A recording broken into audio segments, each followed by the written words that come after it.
And when do these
the true realities of sincerity?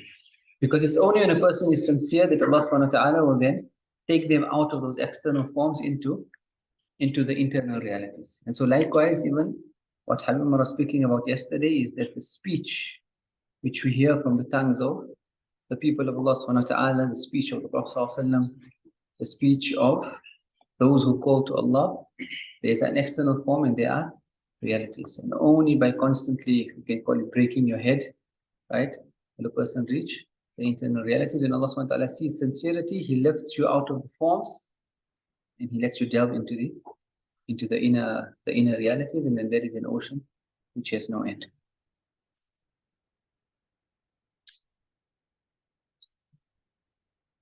Now, so Habib was saying then, we stopped yesterday. كل قول من تلك الأقوال لا يفيد الإفادة ولا يؤثر الأثر إلا إن تم ذلك بارتباط واتصال بشيوخ من ورثة الحبيب صلى الله عليه وسلم. All of those words and those speeches will not have an effect unless the person is connected with those unbroken chains, going back to the Prophet صلى الله عليه وسلم, spiritual inheritors. أولئك الذين لهم قلوب أصغت إلى حقائق النداء الذي توجه لهم من ملك الأعلى سبحانه وتعالى.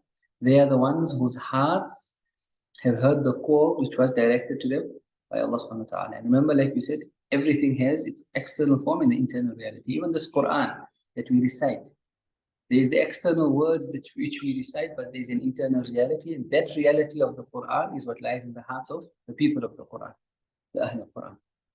إلا أن الحق سبحانه وتعالى أناب النيابة المطلقة في بلاغ نداءاته حبيبه المصطفى صلى الله عليه وسلم. Allah subhanahu wa ta'ala made the Prophet صلى الله عليه وسلم his deputy in conveying his message to creation. ثم أظهر من ذلك الحبيب هؤلاء الذين أسمعونا هذا النداء.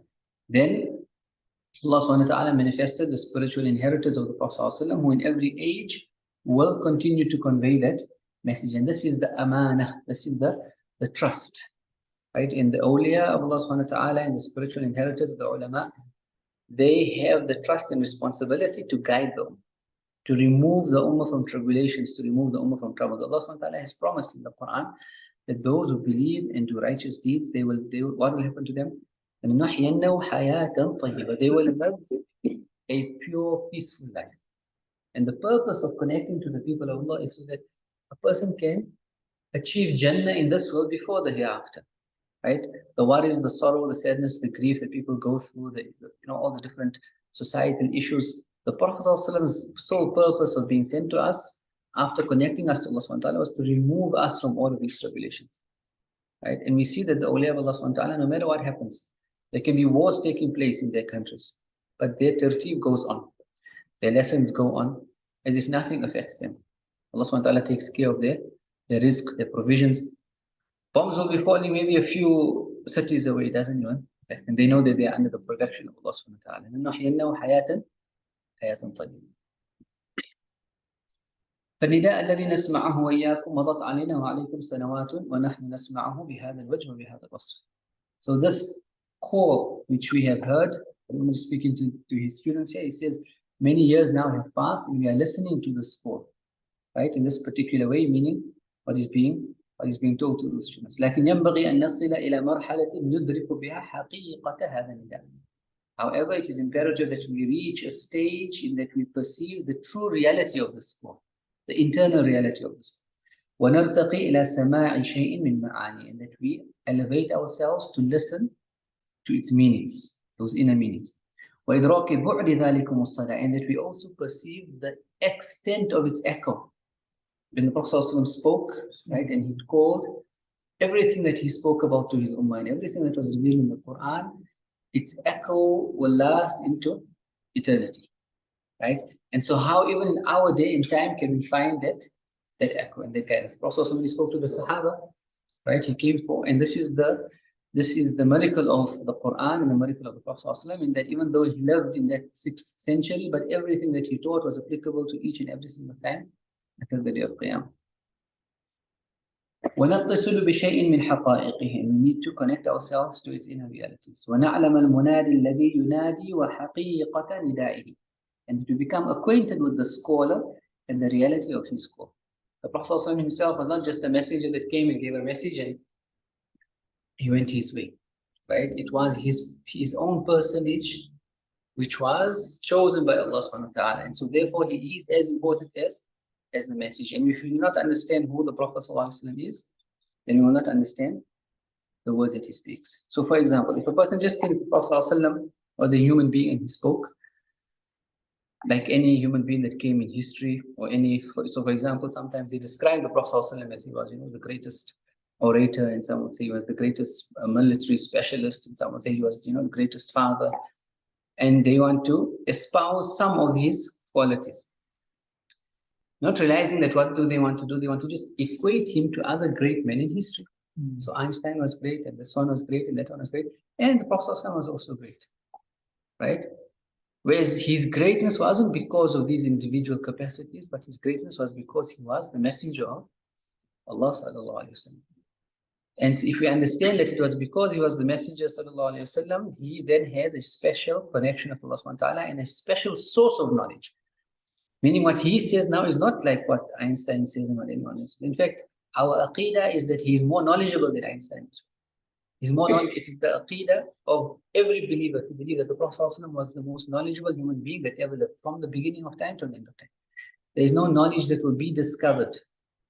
Talk of cryptocurrencies and whatever, all these different types of, the Prophet ﷺ has the knowledge about it, but his purpose was not to teach us science. His purpose was to connect us to Allah subhanahu wa ta'ala. And now what we call the miracles of the Quran and the miracles of the hadith of the Prophet ﷺ, we find that he even indicated towards many of these technologies that would be discovered. Qadi Iyad, who wrote his famous book Al-Shifa bi Ma'rifati Huquq al-Mustafa. He wrote his book called Al-Shifa, the Cure in Knowing the Rights of al-Mustafa. This book has been translated into English, a very important book. And the reason he writes it, he says, so that Muslims can become acquainted with the Prophet ﷺ, what is necessary to believe about him. So for example, it is necessary to believe that the Prophet ﷺ was the most beautiful human being that ever lived. Likewise, he was the most intelligent.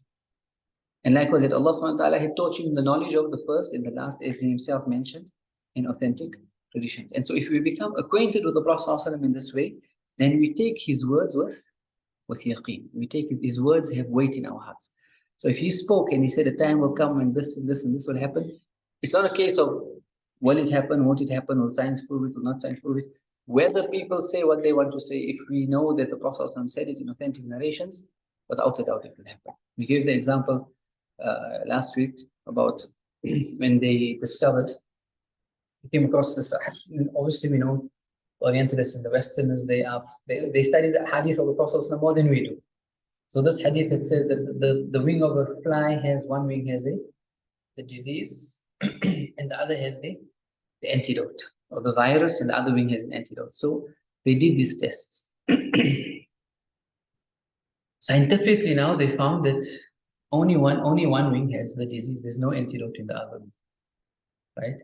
And they proved this and they said, no, this is. So what did people say about the hadith? What did people say about the hadith? Perhaps it's a weak hadith. Others said maybe, we don't know. Others went through doubt and said, okay, no, we shouldn't use these hadith that speak about scientific reality, right? And obviously we have our science of hadith nomenclature, which teaches us which hadith are most authentic and others which are relatively authentic, and then those which are weak. And this hadith falls within those which are very, very authentic. And so this was a test for people. And others said the Prophet, if it comes in an authentic narration, the Prophet said it, we believe. Whether science tells us otherwise.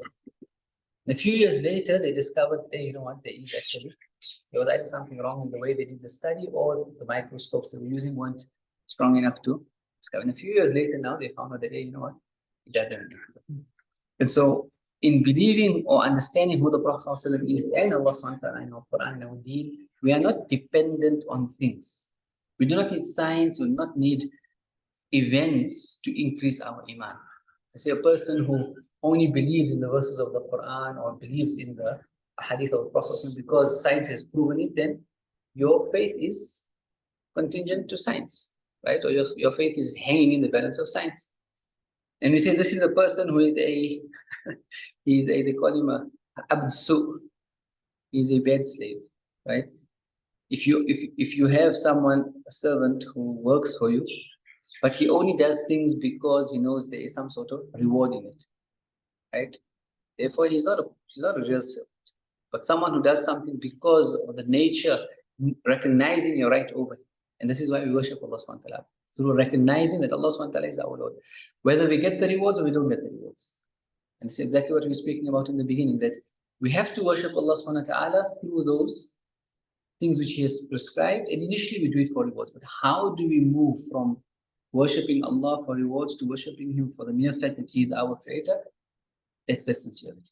And you just have to keep at it and keep in the company of those who have the sincerity. When Allah sees you are sincere, or at least trying, then He lifts you out of those outer forms. Inshallah ta'ala.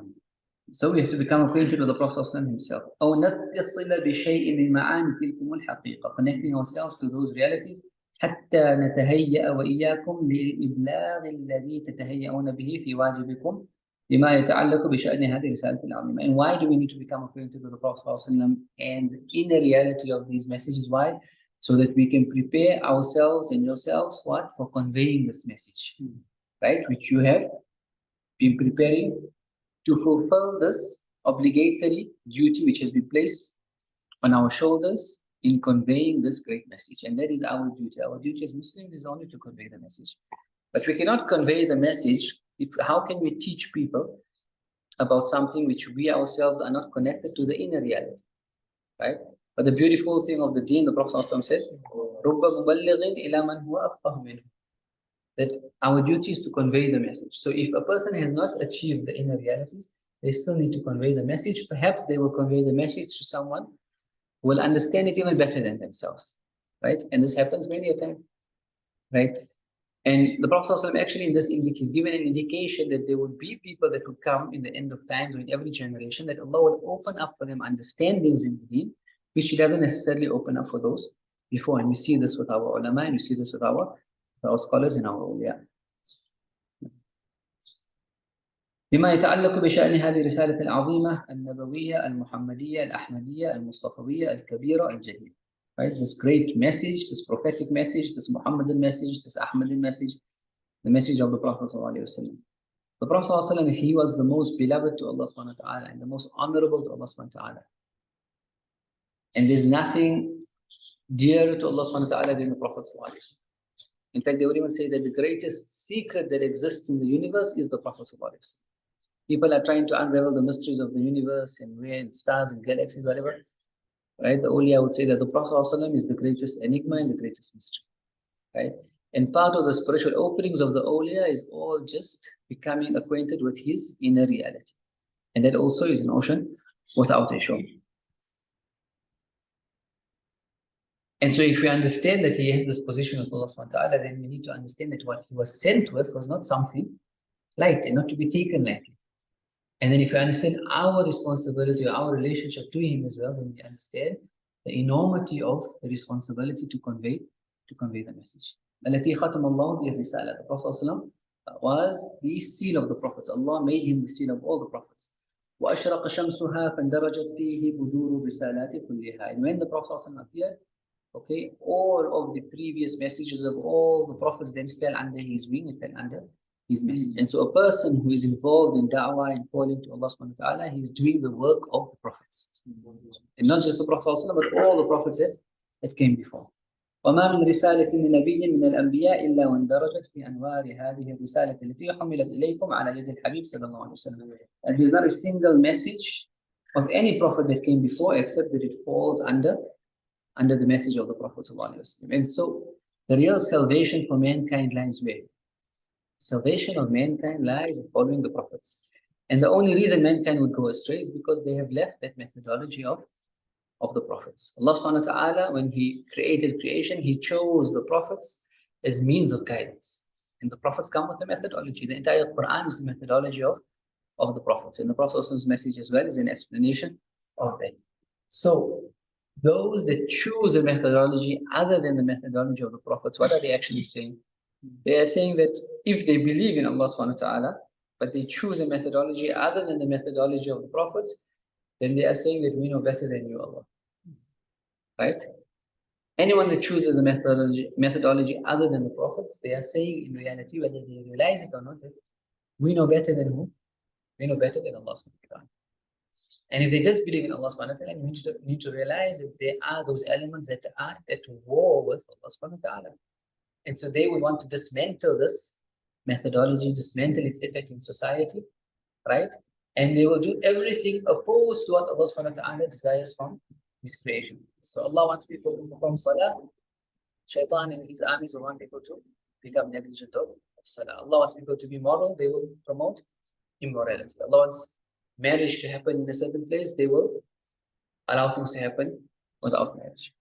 Economically, Allah subhanahu wa ta'ala wants a certain system for us to live in, they will now create alternate systems. Everything that is even the rules upon which Allah subhanahu wa ta'ala has established creation, they now want to play with it. In the Quran, Surah Yasin, Allah says, He created everything in pairs. Now with this whole new method, I say, no, there's no such thing as pairs. You can choose your own.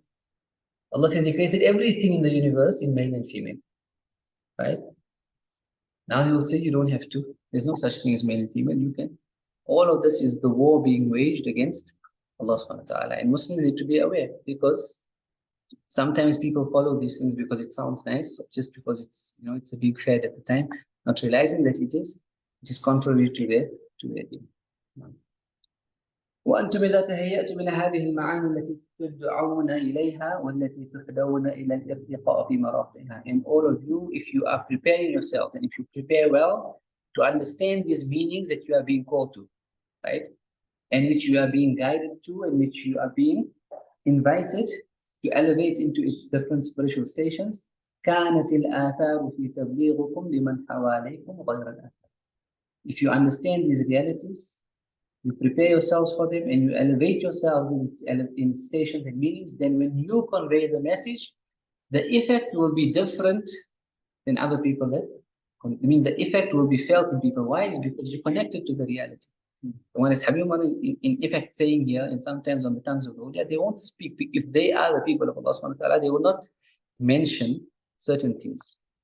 Those who are listening need to be able to read the signs. What he's basically saying is, we are now holding this amana, right? And we are looking for those now to give the amana to. The whole purpose of the teaching of the deen and the teaching of the awliya that come and the ulama that come. What are they looking for? They're looking to prepare the next generation, right? So that this deen can continue. And so if you are the student of such people, then they are looking for those hearts in which they can place these realities. And so what he's saying is, if you prepare well, you will be given the trust, and you will have that effect on people. Not because of name and fame. And it used to be said there as well that many of the awliya and many of the scholars, they didn't begin teaching and come into the public sphere until after many, many, many years of living in seclusion, running away from the people. And they only came into the public sphere to teach and guide people because they were given a command. Imam al-Haddad himself mentions that Imam al-Haddad sat for 17 years in Masjid al-Hujayra, which lies just in front of Masjid al-Mihdar. Right? He would say to such an extent that he would go into the khalwa of the masjid and lock himself. And people would come knocking on the door asking for him, and he wouldn't even reply to them. Right? Until few people, he began teaching some books. Right? But for 17 years, he laid in khalwa. And then he saw Sayyidina al-Idrus al-Akbar in a dream, who told him the time has come now to manifest yourself and guide the people. And he still wasn't convinced, he still wanted to hide away. Then he saw Sayyidina Fiqh Muqaddam and the same thing. And then he saw the Prophet ﷺ, who told him now the time has come. Right? And we would hear also from the tongues of some of our ulama and mashayikh that some of them, they refuse to come out and guide the people because they are not concerned and they don't want to be concerned with people. They want to be concerned with Allah subhanahu wa ta'ala alone. But when the enormity of the responsibility of the ummah now comes upon them, right? So there are those who do it because the enormity of the responsibility, if we don't do it, what's going to happen to the ummah? And others are actually threatened. If you don't do this, then this spiritual station or even your iman will be taken. So you see them talking and you see them teaching and you see them going around, but it is more out of fear, right, than because of something they want to do. And Imam al-Haddad himself mentions, he says, if we were given the opportunity, we would just be roaming in the deserts, in the jungles, worshipping Allah subhanahu wa ta'ala. A point on that we mentioned, we said, so one of the reasons the awliya sit in the khalwa was, if you're sitting for 17 years, even 10 years, you have enough time to purify your soul, right? You learn about your demons, you learn how to deal with them as well. Nelson Mandela, when he sat in prison, if you read his memoirs, Long Walk to Freedom, right? He talks about how in the beginning when they were on Robben Island, that hatred, right, and that revenge and wanting to, how they had to deal with it until he came to a point where they overcome it. Right? And therefore they became the leaders. So the suggestion was that no politician should become or go into politics until they spend at least 10 years in khalwa to learn to purify their soul. And I mean, without joking, but this is, if politicians claim to want to be leaders of human beings and they have not even overcome their own egos, what then happens to them? Right? And goes to show where all the problems are, right?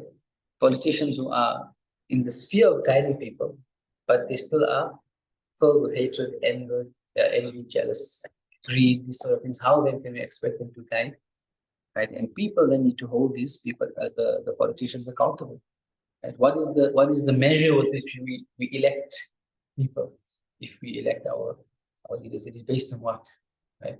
And where are the systems to put in place people who have overcome their egos and have purified themselves? وأنتم إذا تهيأتم إلى هذه المعاني التي تدعون إليها والتي تحنون إلى ارتقاء مراقيها كانت الآثار في تبليغكم لمن حواليكم غير الآثار. The effect will be different than others. وكانت الحالات التي تبلغون بها غير الحالات. Okay, and the states which you and those whom you convey the message to will be different, right?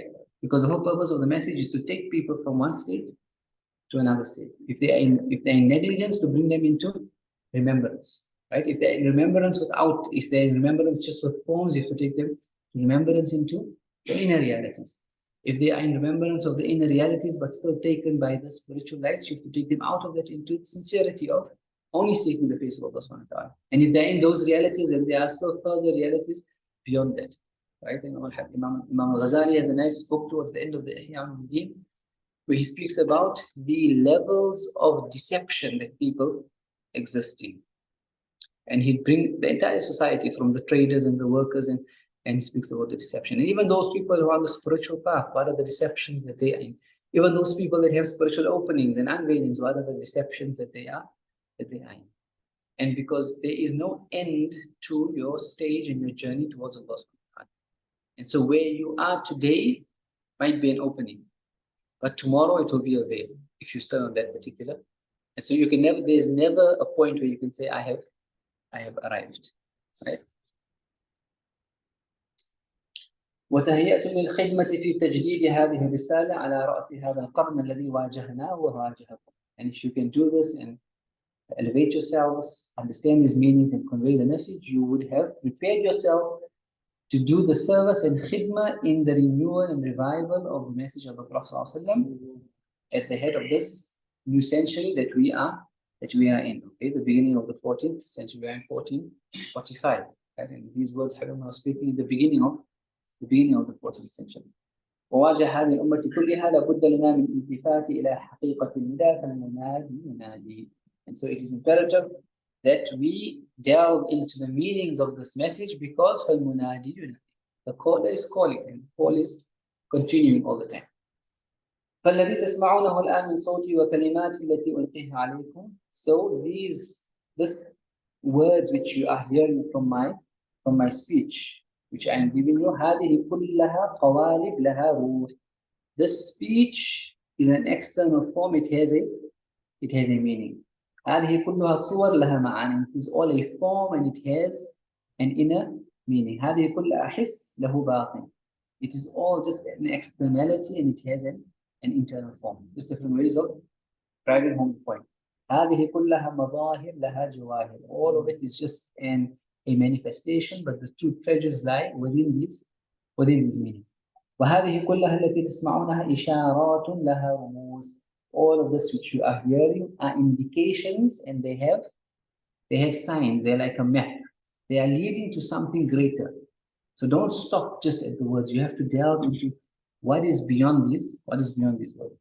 لها رموز ترمز لها ومعاني تهدف إليها. They are pointing towards certain things, right? And there are meanings that they are guiding people towards. فلا بد أن نطلب وإياكم معاني هذا السمو. And so it is imperative that we now, what do? We try to attain this elevation, the meanings to what we are being called to, and that we elevate ourselves.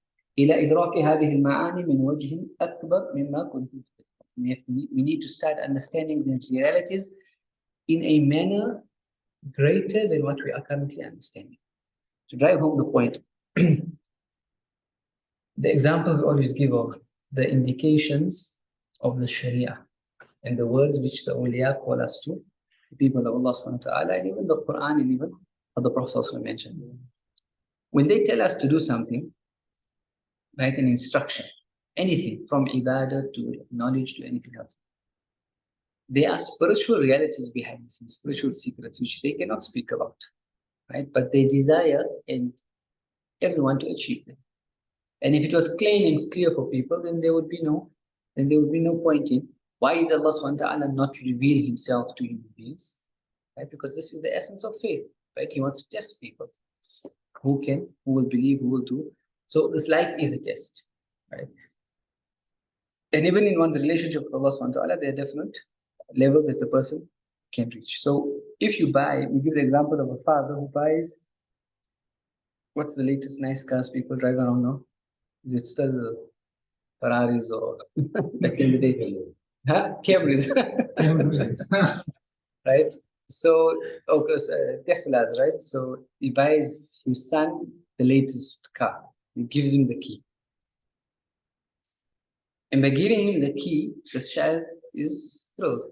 So he takes the key and he starts going to his friends at school or at work, whatever, and he says, see what my father gave me. See what my father gave me. And the car is parked outside his house. And 2 years pass by and he's still going around telling people, right? Look at this key, man, look at my car. And he takes selfies in front of the car. And then 5 years go by, right? And the car has got dust and rusting, but he's still showing people it. I mean, are we not the same with regards to the religion? We tell people Islam is the greatest religion in the world, right? The Quran is the best message and miracle. But what is our relationship with the Quran and the deen? What are we doing what the deen requires of us, right? And then one day someone has the nerve to tell this guy, you're a fool. What's the purpose of having this car if you're not even driving it? The whole purpose of the car is to drive it. And so he begins to drive it one day, and because it was a good quality car, it's still working, top condition, and he begins to drive it. And I say, hey, man, this thing moves fast, man. When I'm on the road, I leave everyone behind. I can actually live when I do whatever I need to do, I can do it more efficiently because I'm now using the car, right? So he needs to get from place to place. He realizes that, hey, this puts me in the top of society. People are looking at me, people are, right? And I can actually teach people about their cars because I've got the best. And in the same way, when we start implementing our deen, we realize that the reason the deen came was to make us leaders of humankind. Then after driving the car for a while, he realizes that, hey, you know what? There's the GPS, which is supposed to take me from place to place, but there's something strange about it. And he continues his way until he starts realizing, hey, the GPS actually has a hidden code in it, there's a hidden map. And it's actually a puzzle. He's now used to unravel this puzzle. His father didn't tell him about this, right? And perhaps his father passed away as well. right? And so within the months and years that are going by now, he's unraveling this puzzle and he's trying to follow this map. Sometimes he gets to a place, dead end, he doesn't know how to. And after a couple of months or a few years, he actually figures out the puzzle and he arrives at where? He arrives at a place, an old cottage, village, right? And he enters, and at the door, he sees a note. And the note was from his father saying, "It is my hope that you would have found this place." And he goes, and there's a key, and there's a door, and he opens the cottage, leading him to the basement, and what is there? There's a huge treasure, enough wealth to last him and all of his generations. Now imagine if he lived his life and he never ever came to that reality, right? Or he struggled and strove his whole life trying to earn a living, and he finds it at 80 years. How much won't he regret? And this is the same thing when it comes to the deen and the things which we are called towards. All the adhkar and the salah and the Quran and the da'wah and the relationships we ought to have with our parents, our spouses, our children, our business deals, all of these things are external realities. Externalities, and there is a reality inside in which the greatest good for a human being lies. And secrets as well. Right? But how will we ever reach it if we are not implementing it? And so therefore, don't be a person who just shows off with the key, but he doesn't actually drive the car. And so this is what Habib means by understanding the realities and trying to elevate oneself, right, in its stations. Alhamdulillah ala wusuli hadha nida ilayna wa ilaykum. Praise Allah subhanahu wa ta'ala for allowing this call to reach us and to reach you. وَامْتِدَادِ هَذَا الْحَبْلِ, and this rope which has been extended. And he is giving the example of this. It is almost like a baiting, like a relay, where the rope is being extended to each coming generation. لَكُمْ بَعْدَ ذَلِكَ مَرَاتِبْ تَخْتَلِفُونَ أَنْتُمْ فِيهَا. After that, meaning after people realize this, everyone has different levels. فِي اسْتِعْدَادِكُمْ, in their preparation. وَفِي تَحَمُّلِكُمْ, and in the ability to bear the responsibility. وَفِي إِقْبَالِكُمْ, and those different levels in terms of how one would actually approach this responsibility and turn towards Allah subhanahu wa ta'ala and the Prophet sallallahu alaihi wasallam. وَفِي صِدْقِكُمْ, and in your truthfulness. وَفِي نَزَهَاتِكُمْ, and in people being turning away from distractions. وَفِي صَفَائِكُمْ, and in your purity. وَفِي مُصَافَاتِكُم, and in your being purified. لَهَا مَرَاتِبْ كُبْرَى يَخْتَلِفُ الْوَاحِدَ عَنِ الثَّانِي. These are great spiritual stations. Each one differs from the other. Right? كُلٌّ لَهُ فِيهَا مَرْتَبَةٌ وَكُلٌّ لَهُ فِيهَا مَقَامٌ. Each and every single person has a particular level and a particular station which they are in, and which they will then elevate themselves in or remain stagnant in. وَكُلٌّ لَهُ فِيهَا مَنْزِلٌ يَنْزِلُهُ. Each person has, manzilun here is like a home, everyone has their set place they will be in. وَعَلَى حَسْبِ مَا هُيِّئَ لَهُ وَمَا قُدِّرَ لَهُ فِي الْأَزَلِ. And according to what was prepared for them from the pre-eternal ordainment. تِلْكَ الرُّسُلُ فَضَّلْنَا بَعْضَهُمْ عَلَى بَعْضٍ. Those are the prophets which we preferred some of them over others. انظر كيف فضلنا بعضهم على بعض. Allah says in Surah Isra, look in this world how we preferred some people over others. Right? This world is Allah subhanahu wa ta'ala created it that even Allah subhanahu wa ta'ala in different verses of the Quran, He says, and we created some people above others to take as each subservient to the other. Some people need to serve, right? So there will be, and in the past we had slaves and we had masters. Why did Allah subhanahu wa ta'ala create it? انظر كيف فضلنا بعضهم. Look at how we preferred some over others, even in wealth, even in health, right? In different things. People are not equal.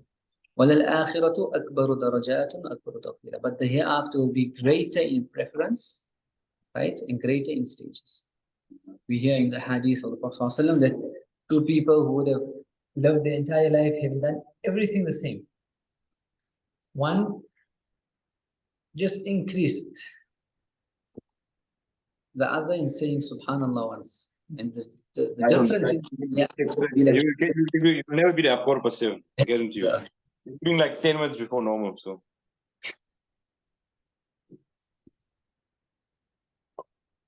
And then we also know that the Prophet ﷺ said that on the year after, no one will regret anything in this dunya except the time that they spent in other than the remembrance of Allah subhanahu wa ta'ala. Meaning, the time that you spent negligent of these realities in this duty. Not necessarily that you have to be sitting and doing dhikr, but even when you went to work, what is your intention? Right? When you went to sleep, and then how many of us sleep every night, and our sleep just gets registered without any reward. However, if you slept on the sunnah with the du'as, and your intention was to get up for tahajjud, whether you then get up for tahajjud or not, you get the reward for tahajjud. Right? And so you awake in the morning, and it is recorded in your book of deeds that this person has spent the entire night awake. Your sleep now even becomes a form of ibadah. كل على قدر الصفا والاقتداء نال الهدى في أحسن استقبال. This is a poem, lines of a poem by Habib Abdul Rahman bin Abdullah bil Faqih, who was also one of the great Imams of Hadramaut, and his biography also is in the book Imams of the Valley. He says, كل على قدر الصفا والاقتداء, each one according to their purity and according to their emulation of the Prophet according to the Sunnah, نال الهدى في أحسن استقبال. They will attain their levels of guidance, right, if they present themselves.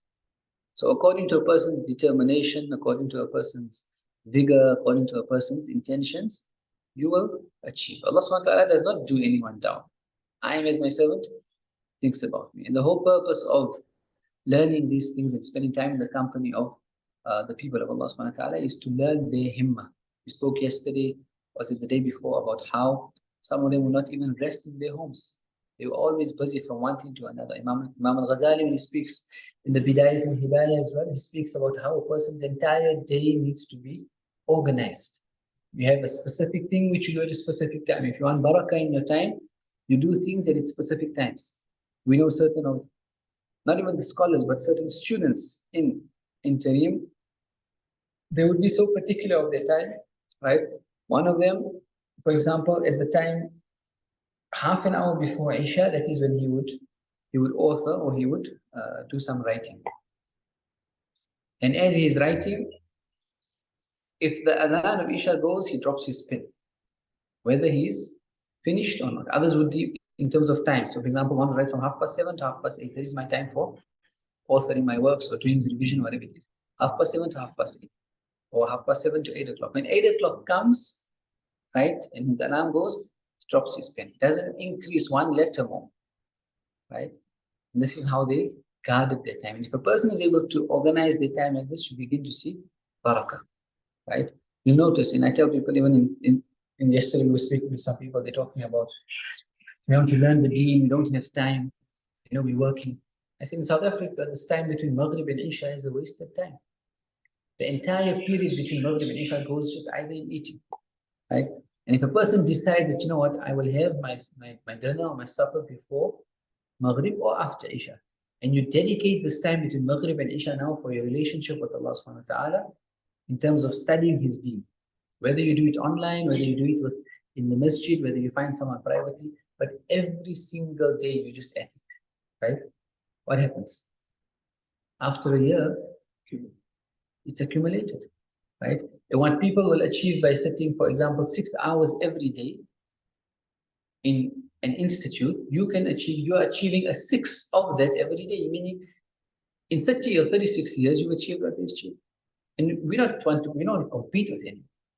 We want to improve our relationship with Allah subhanahu wa ta'ala, and Allah sees your sincerity. So how are we using this blessing of time that Allah has given us, this 24-hour span, to actually do our duty to Him in terms of understanding the deen, understanding our relationship with Allah subhanahu wa ta'ala. This time, after, like, one of the reasons of having this lesson now as well is this morning time is also generally a waste of time. People they'll read Fajr and they'll go to sleep. Generally, the morning time between Fajr and Ishraq, people would use it for their ibadah, the recitation of Quran, right? But this morning time is a very precious time as well. The Prophet ﷺ used to make dua that Allah would bless this ummah in its mornings. Meaning people that start their day early, they have barakah in their day. And this time between Maghrib and Isha. Between Maghrib and Isha, it is a short time where you even make the intention for i'tikaf, right? And the great reward that the Prophet spoke about ribat. What is the ribat? When we spoke about it earlier, when he was asked what are the angels on high arguing about, one of the rewards was because those who wait from one salah time to the next salah time, right?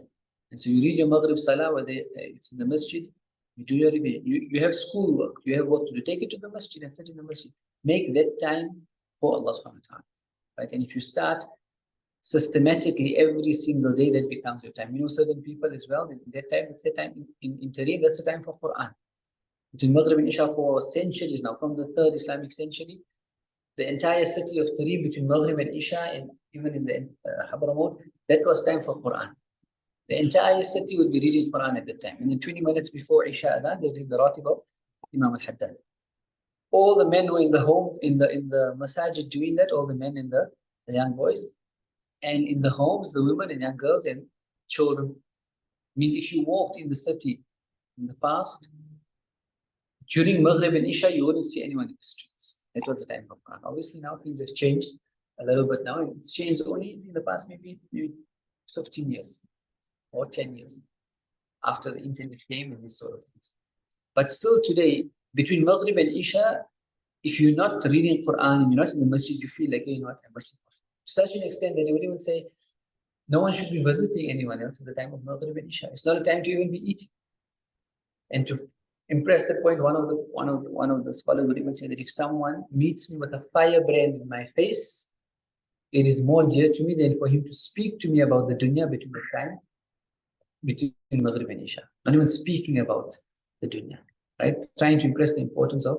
Some of them would even say that if Allah subhanahu wa ta'ala made this sitting between Maghrib and Isha and the recitation of Quran fard upon me, I wouldn't change anything that I was doing, because they've already made it fard upon themselves to actually do this, right? And using the collective, how can we use our collective to get close to Allah subhanahu wa ta'ala in this age where social media is causing tashattut, it's making people scatterbrains, right? So one of the things which cause people to, so for example, all of us right now, if we were awake at home, most definitely what would we be doing? We'd be sitting on our phones. But because we agreed to come collectively for the sake of Allah subhanahu wa ta'ala, our time now is actually protected. And as a society or as people, even if it's just 2 people, we need to arrange our days. Say, listen, Maghrib and Isha, let's do this. Let's read Quran together. Let's do Khatam together. Let's read a book together. We need to start combating this war that's being waged on our attention. How can we actually use our collective to actually reach Allah subhanahu wa ta'ala? And this is also one of the secrets of the city of Tareem, in that they have perfected this collective ibadah and worship. So even if you come before Fajr by 40 minutes, there's the collective adhkar that's being done. The adhkar that's in the Khulasa, right? 40 minutes in Dar Mustafa, it's being read. Meaning if you get up on your own at home, 40 minutes, what are you going to think? I can't sleep. There's people remembering Allah subhanahu wa ta'ala, and there's this spiritual competition. It's a nice form of wanting to pick yourself up. Now, so for example, I went to Dar Mustafa many years ago, right? And if you're not someone who is, okay, you get up to Tahajjud maybe half an hour before, whatever it is. And you come to Dar Mustafa, you see people 40 minutes before Fajr, they are in the masjid, right? And they are there. And you have to try and be there when they are reading that Ya Allah 200 times. And so you start thinking, okay, you know what, but Tahajjud, I need to be reading Quran as well, right? So you start coming a little early. You come start very early, you actually realize that the people that are doing the adhkar are those who actually wake up late, 40 minutes before Fajr. An hour and a half before that, the Hufadh are awake and they're doing the Hizb of the Quran that takes place before Fajr, right? The Hizb of Quran that takes place before Fajr and takes place between Maghrib and Isha. And so most of the masajid in Tareem have a weekly khatam which they perform. And this is also a form of collective ibadah which forms a protection for not just that masjid but the society and the houses around that entire neighborhood, right? Every masjid should have a collective khatam which they do. Right? So you come to the masjid at a particular time, the masjid is doing a khatam. You don't have to do it on a weekly basis, you do it on a monthly basis, right? So now you're sitting in that and you're starting, but this is all collective ibadah. I need to find my own time for Allah subhanahu wa ta'ala. So then you come early and you realize that, okay, those same, now there are other people who are also in the Hafidh, they're doing their private ibadah even before that. It's night now, when do the people sleep? Right? And this is the whole purpose of when you push yourself for Allah subhanahu wa ta'ala, then Allah subhanahu wa ta'ala teaches you that even things and what you thought were limits don't exist, right? Even you thought you needed 8 hours of sleep a day, you realize you can survive without sleep. In Ramadan, night becomes day and day becomes night. When you're out of Tareem, you think, how can I ever spend the entire night awake and sleep only after Ishraq, right? You come to him, everyone does it. Even the person is most negligent. Why? The power of the collective. وفي استقباله لهذا الهدى يبدأ إحملال الكائنات من حيث استقلال. And if a person in approaching, right, this guidance, meaning he wants to now start taking things seriously, يبدأ بإحلال الكائنات من حيث الاستقلال. The entire creation in the universe, right, fades into non-existence. من حيث الاستقلال. In terms of things being independent of Allah subhanahu wa ta'ala, you begin to see that everything is only a manifestation of Allah subhanahu wa ta'ala's divine qualities. And Habib Umar will then be speaking about something which perhaps is the greatest blessing for our time, right? The importance of da'wah. The importance of da'wah. So he's saying here that when you start realizing these realities, right, then the universe begins to fade into non-existence, right?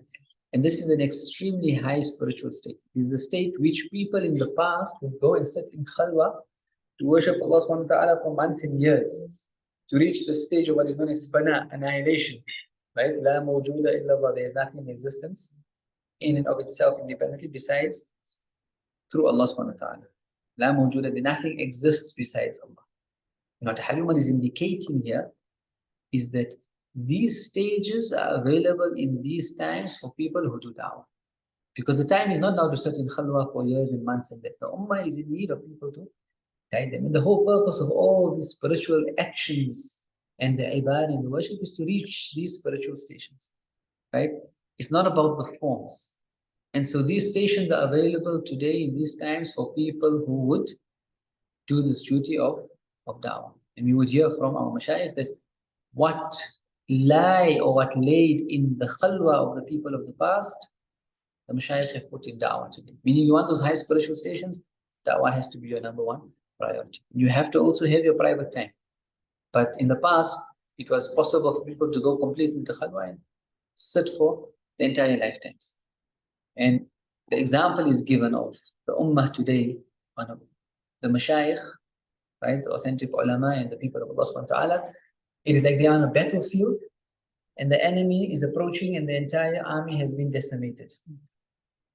And they have these swords to fight the enemy, right? And they're saying, who is there that will? Who is that? And whatever we say, no, but I don't know how to use the sword. I haven't trained. And it's not about you. Just hold the sword, right? And if you realize whose sword you're holding, right, then you'll be fair. And this is actually the excuse the munafiqeen gave in the Quran. And Allah subhanahu wa ta'ala speaks in, I think, in Surah Nisa, that when they are asked to go forth, then they say that, you know, we are not prepared, we do not know how to. Right? But if someone was sincere, he would take up the responsibility knowing that, you know what, Allah will carry me through that. فَلَا يَبْقَ عِنْدَهُ شَيْءٌ مُسْتَقِلٌ بِنَفْسِهِ قَدْ. Nothing then remains independent in and of itself. A person then sees Allah subhanahu wa ta'ala as the sole cause of everything in creation. وَيَعْلَمُ أَنَّ الْمَوْجُودَ الْحَقَّ صَاحِبَ الْوُجُودِ الْمُطْلَقَ الَّذِي لَا أَوَّلَ لِوُجُودِهِ وَلَا نِهَايَةَ لِوُجُودِهِ. He will then come to the realization that the only true existence lies for صاحب الوجود المطلق, Allah subhanahu wa ta'ala, who has unrestricted existence, meaning He has no beginning and no end. So nothing exists besides Allah subhanahu wa ta'ala. Is wajib al-wujud. He is the necessary existence. And everything else that exists besides Allah subhanahu wa ta'ala is only through He is causing it to exist. Meaning they are contingent. Meaning if Allah subhanahu wa ta'ala had willed, everything can go back to being non-existent. But He is now this is, as I mentioned, this is a higher reality of understanding. This is what the Sufis would want to achieve in their ibadah and worship. And Habib is opening this up at the first point of telling people, if you do these duties, right, if you fulfill the responsibility, then these are the stations available to you, right? هو الذي أوجد الكائنات كلها فيبدأ احتمال استقلال جميع الكائنات. Allah is the one who created and brought into existence all of the creation. And if a person is doing what we have spoken about, then he begins to see and begins to experientially and spiritually taste the reality of how everything doesn't exist. And in reality, everything is only existing through Allah subhanahu wa ta'ala. حتى يرتقي إلى سلالم يدرك فيها معاني نداء المنادي الكبير. Until he's able to elevate himself in this spiritual ladder of understanding the meanings of the call of the Prophet ﷺ. الذي يقول لنا أصدق كلمة قالها الشاعر كلمة نبيل. Until he's able to understand the realities of the caller, meaning the Prophet ﷺ. In his statement, where the Prophet ﷺ said, أصدق كلمة قالها الشاعر كلمة نبيل. The most truthful statement that any poet ever recited is what? Is the words of Nabīh, ألا كل شيء ما خلا الله باطل. Indeed, everything in existence or everything besides Allah subhanahu wa ta'ala is falsehood. Right? And again, when we read the hadith of the Prophet ﷺ, when we read the Quran, we need to realize that these are the meanings which the Prophet ﷺ is actually calling us to. Right? They are not calling us to externalities. They are calling us to high meanings. And we would find that the awliya would even find the meanings of the Quran and the hadith of the Prophet ﷺ indications to these realities.